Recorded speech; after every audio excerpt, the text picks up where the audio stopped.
Hello everyone and welcome in my YouTube channel. जैसा कि आप जानते हैं कि हमारी जो प्रीवियस वीडियोस थी उसमें हम बात कर रहे थे डॉक्यूमेंट ऑब्जेक्ट मॉडल पे।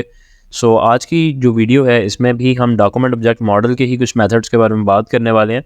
The first method is has attribute and the second one is has child nodes. तो ये दो मेथड्स हैं। आज की इस वीडियो में हम इन दोनों मेथड्स को देखेंगे कि इनका क्या यूज़ है और एग्जैक्टली इनको हम किस तरीके से यूज़ करते हैं। देखने के लिए चलते हैं स्क्रीन की तरफ। Let's have a look on my screen and let's begin.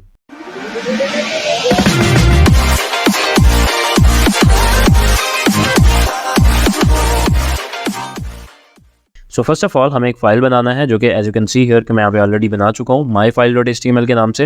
And साथ ही साथ इस फाइल को मैं सब्लाइम टेक्स्ट एडिटर में भी ओपन कर चुका हूँ।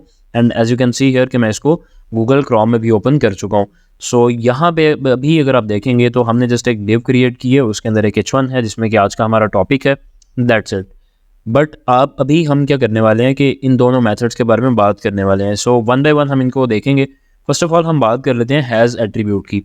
जैसा कि आपको नाम से ही जाहिर है, हैज़ एट्रीब्यूट मतलब कि ये मेथड जो है वो चेक करने के लिए यूज़ होगा कि किसी भी एलिमेंट का ये वाला एट्रीब्यूट उस पर लगा हुआ है या नहीं लगा हुआ, जो भी हम उसको एट्रीब्यूट बताएंगे। और वैसे भी जावास्क्रिप्ट में जितने भी हैज़ वाले जितने भी मेथड्स होते हैं वो आपको ऑलरेडी मैंने एक दिन बताया था कि या तो फिर वो ट्रू वैल्यू रिटर्न करते हैं या तो फिर वो फॉल्स। तो सिंपली अगर हम एक इसको एट्रीब्यूट देते हैं और हमें बताते हैं कि भाई इस एलिमेंट के ऊपर ये वाला एट्रीब्यूट लगा हुआ है तो बता दो, नहीं लगा हुआ तो फिर फॉल्स शो कर देगा। तो इस तरीके से ये काम करता है। देखते हैं ये किस तरीके से करेगा। सिंपली मैं यहाँ पे आऊँगा एंड ऐसा करते हैं कि यहाँ पे हम एक डिव क्रिएट कर लेते हैं। बल्कि हम ऐसा कर सकते हैं कि हमारी यहाँ पर डिव अगर आप देखेंगे तो ऑलरेडी ये क्रिएट है माई डिव के नाम से, और उसके अंदर हमारे पास यहाँ पे बल्कि हमें एट्रीब्यूट चेक करना है। सिंपली हम इसी के ऊपर एक एट्रीब्यूट यहाँ पे ऐड कर लेंगे।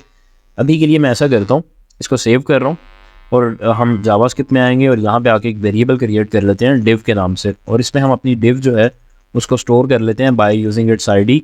सिंपली मैं यहाँ पे लिखूँगा gate element by ID and ID जो है इसका वो मैं यहाँ पे ऐड कर दूंगा my div. You can see here कि अभी हमने यहाँ पे डिव लिख दिया। अब डिव तो हमने गेट कर ली, हमें ये चीज़ चेक करना है कि इस डिव के ऊपर क्लास का एट्रीब्यूट लगा हुआ है या नहीं लगा हुआ। As you can see here कि अभी यहाँ पे नहीं लगा हुआ। सिंपली मैं यहाँ पे आऊँगा और यहाँ पे आके लिखूँगा variable file attribute equals to div dot has attribute.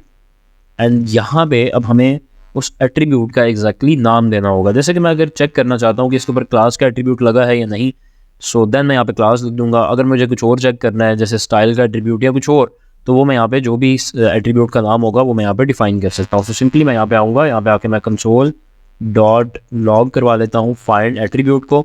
And then जब भी मैं यहाँ पे आके रिफ्रेश करूँगा एंड कंसोल में चला जाऊँगा, यू विल सी हियर कि अभी ये यहाँ पे फॉल्स शो कर रहा है। अब फॉल्स क्यों शो कर रहा है? बिकॉज यहाँ पे अगर आप देखेंगे तो क्लास का एट्रीब्यूट नहीं लगा हुआ इस डिव के ऊपर। फर्ज करें मैं यहाँ पे लगा लेता हूँ, मैं यहाँ पे क्लास लिख लिया, सेव किया। कैन सी अभी हमने कोई क्लास डिफाइन नहीं की, लेकिन जस्ट वो चेक कर रहा है कि ये एट्रीब्यूट लगा हुआ है या नहीं लगा हुआ, तो उसने यहाँ पे शो कर दिया ट्रू। इसी तरीके से अगर उस क्लास में कुछ ABC क्लास होगी भी तो देन भी जो है वो यहाँ पे ट्रू ही शो करेगा डेफिनेटली, क्योंकि वो जस्ट चेक कर रहा है कि एट्रीब्यूट यहाँ पे है या नहीं है। इसी तरीके से अगर मैं यहाँ पे आता हूँ और यहाँ पे आके मैं स्टाइल लिख लेता हूँ तो डेफिनेटली आप देख सकते हैं कि अभी यहाँ पे स्टाइल का एट्रीब्यूट नहीं है, तो अब ये फॉल्स शो कर रहा है। और अब अगर मैं यहाँ पे आता हूँ अगेन और यहाँ पे आके मैं स्टाइल का एट्रीब्यूट ऐड कर लेता हूँ, चाहे इसमें कोई स्टाइल ऐड नहीं भी करता, फिर भी जब भी मैं यहाँ पे आके रिफ्रेश करूँगा यू कैन सी हियर कि अभी ये ट्रू शो कर रहा है। तो मतलब ये वाला मेथड जो है वो हम यूज़ करते हैं किसी भी एलिमेंट पे चेक करने के लिए कि क्या एग्जैक्टली उसके ऊपर ये वाला एट्रीब्यूट लगा हुआ है या नहीं लगा हुआ। अगर नहीं लगा होता तो वो फॉल्स शो कर देता है, और लगा होता है तो देन वो ट्रू डिस्प्ले कर देता है। तो ये बेसिकली काम है हैज़ एट्रीब्यूट मेथड का। अब हम जो नेक्स्ट हमने मेथड के बारे में बात कर दी है हैज़ चाइल्ड नोड्स की, उसके बारे में बात कर लेते हैं। बहुत ही सिंपल है, जैसा कि नाम से ही जाहिर है, हैज़ चाइल्ड नोड्स मतलब कि ये देखेगा, पहली तो चीज़ आ गई यहाँ पे हैज़ मैंने आपको बताया जैसे ही यहाँ पे आता है क्या होता है कि ये मेथड आपको पता लग गया कि जस्ट ट्रू या फॉल्स ही आपको डिस्प्ले करने वाला है। और इसके साथ ही अगर आप देखेंगे तो चाइल्ड नोड्स लिखा आ रहा है। अब हैज़ चाइल्ड नोड्स का मतलब क्या है कि मतलब ये चेक करेगा कि क्या जो भी हम इसको पार्टिकुलर एलिमेंट जो भी हम जिसको भी टारगेट कर रहे होंगे उसमें एग्जैक्टली कोई चाइल्ड नोड अवेलेबल है या नहीं है। अगर तो नहीं होगा तो डेफिनेटली देन वो फॉल्स शो करेगा, और अगर होगा तो फिर वो ट्रू शो करेगा। Let me show you. मैं ऐसा करता हूँ कि यही रहने देता हूँ माई डिव। यहाँ पे जस्ट हम मेथड चेंज कर लेते हैं हैज़ चाइल्ड नोड्स, और इसमें हमें स्टाइल या कुछ भी देने की ज़रूरत नहीं है, बिकॉज हमने जस्ट इन जनरल चेक करना है कि उसका कोई चाइल्ड है या नहीं है। सो अभी अगर आप देखेंगे तो इस डिव का एक चाइल्ड यहाँ पे मौजूद है जो कि क्या है, h1। सो सेव करने वाला हूँ, देन यहाँ पे आऊँगा, रिफ्रेश करूँगा, यू कैन सी अभी ये क्या शो कर रहा है, ट्रू। ट्रू वो क्यों शो कर रहा है, क्योंकि यहाँ पे अगर आप देखेंगे तो वो बेसिकली यहाँ पे हमने फाइंड एट्रीब्यूट लिखा हुआ है, इसको भी खैर हम चेंज कर लेते हैं, फाइंड ही बस कर देते हैं इसको हम, बिकॉज अभी हम एट्रीब्यूट तो फाइंड कर नहीं रहे, हम तो चाइल्ड नोड फाइंड कर रहे हैं। लेकिन एक्जैक्टली अभी अगर आप यहाँ पे देखेंगे तो ट्रू को क्यों शो कर रहा है, उसकी रीज़न ये है कि यहाँ पे h1 जो है वो इसका चाइल्ड अवेलेबल है। तो फ़र्ज़ करें मैं इसको यहाँ से ख़त्म कर देता हूँ, अब तो ये ख़त्म हो गया, सेव करता हूँ, देन यहाँ पे आऊँगा, रिफ्रेश करूँगा, you can see here it's again showing true. But यहाँ पे h1 तो रिमूव हो चुका है, उस एलिमेंट के अंदर कोई भी चाइल्ड मौजूद ही नहीं है। लेकिन अगर आपको याद होगा तो हमने अपनी प्रीवियस मतलब कुछ मुझे एग्जैक्टली नंबर याद नहीं है वीडियो का, हमने एक वीडियो में डिस्कस किया था चिल्ड्रन मेथड के बारे में और चाइल्ड नोड्स के बारे में। सो चिल्ड्रन में क्या था कि वो एग्जैक्टली जो वैल्यूज होती थी उनको यहाँ पे गेट करता था, बट जो चाइल्ड नोड्स वाला मेथड था वो अगर एम्प्टी स्पेसेस एंटर या कुछ भी एग्जैक्टली वहाँ पे होता था उसको भी वो गेट करता था। तो ये भी बेसिकली क्या कर रहा है, चाइल्ड हैज़ चाइल्ड नोड्स वाला, ये यहाँ पे इसको एक चाइल्ड नोड कंसिडर कर रहा है। तो सिंपली अगर आपको इसको फॉल्स शो करना है तो डेफिनेटली ये यहाँ पे इस तरीके से क्लोज होनी चाहिए, मतलब इसके अंदर ना तो स्पेस होनी चाहिए, ना ही इसमें कोई एंटर होना चाहिए, और ना ही इसमें कोई टैब वगैरह जो है वो ऐड होनी चाहिए। सो अब अगर मैं यहाँ पे सेव करता हूँ, अब मैं यहाँ पे आऊँगा, रिफ्रेश करूँगा, सो अब आप देख सकते हैं कि अब ये फॉल्स शो कर रहा है। सो ये बेसिकली मेथड था और ये इसका जो है वो यूज़ था। इसको सिंपली हम ये चेक करने के लिए यूज़ करते हैं कि भाई उस पार्टिकुलर डिव या उस पार्टिकुलर एलिमेंट के अंदर एग्जैक्टली कोई चाइल्ड नोड अवेलेबल है या नहीं है। तो ये बेसिकली इसका यूज़ था।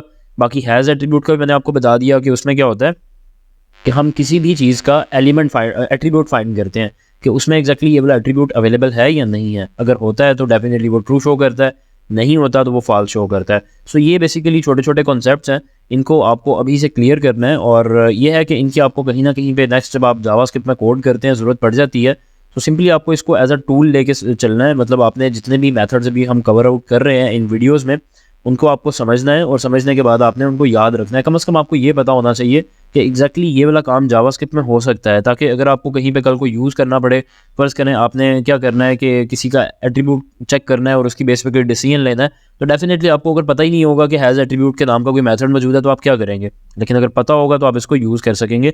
हो सकता है कि उस वक्त आपके माइंड में ना हो, लेकिन आपको ये चीज़ पता होगी लाजमी कि ये चीज़ होती है, और इसके बारे में आप सर्च करेंगे। तो डेफिनेटली ये तरीकाकार है इन मेथड्स का, आप उनको याद रखें। सो उम्मीद करता हूँ कि वीडियो आपको अच्छी लगी होगी। नेक्स्ट आने वाली वीडियो में हम अगेन डॉक्यूमेंट ऑब्जेक्ट मॉडल के ही एक मेथड के बारे में बात करने वाले हैं। सो मिलते हैं नेक्स्ट वीडियो में। थैंक यू, अल्लाह हाफिज़।